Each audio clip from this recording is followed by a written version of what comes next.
Good evening, everyone. Tonight, a small Kansas town is mourning the loss of a life cut short. Spring Hill football player Nathan Stiles collapsed on the sidelines during last night's game in Osawatomie. Today, counselors were at Spring Hill High to help students cope with the 17-year-old's death. Chris Hernandez is there live. Chris? Elizabeth and Mark, good evening. Nathan was a varsity football player and a senior here at Spring Hill High School.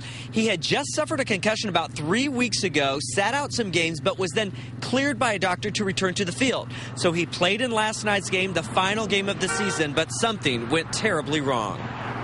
Just before the end of the first half of the game at Osawatomie, Spring Hill player Nathan Stiles walked to the sidelines and collapsed.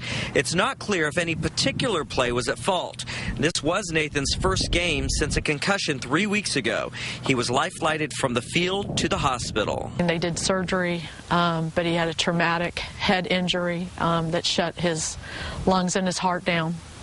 And he passed away early in the morning. Nathan's pastor says he and his family were active in their church. Nathan was a multi-sport athlete and honor roll student at Spring Hill High School, and she believes he'd have a final message. If I can speak for him in any way, it would be to call people to get serious about their life and about their faith and how they're living. An investigation is underway, but state officials say so far there's no evidence anything bad happened on the field. An official with the Kansas State High School Activities Association says that video of the game will be analyzed as part of that investigation. Also, administrators here at the high school have been told to keep Nathan's uniform and equipment in case it needs to be inspected. Reporting live in Spring Hill, Chris Hernandez, NBC Action News. And again, Chris, about the game, there's no specific play or hit that they know that Nathan was involved in last night? That's true. They do not know if there was any particular play that triggered the collapse, but it was a very interesting game, a good game for Nathan, actually. He scored 2 touchdowns in that first half, which turned out to be his final game.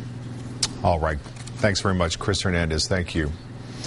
Well, tonight we have a statement from Nathan Stiles' family. They issued a statement talking about his life. They say, quote, "We greatly appreciate the outpouring of support from the community over the death of our beloved Nathan. He was an outstanding young man with a remarkable faith in Jesus.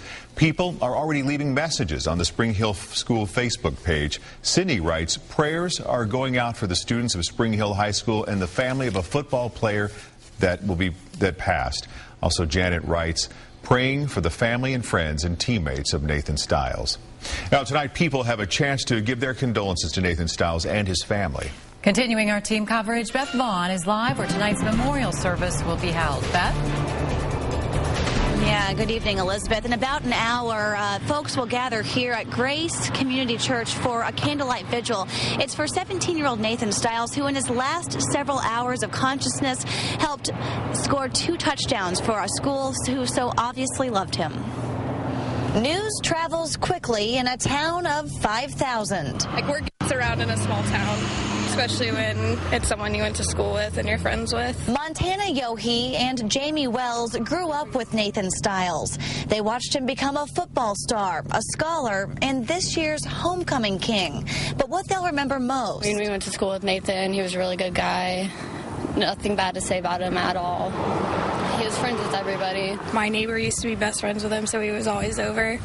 It's just really sad.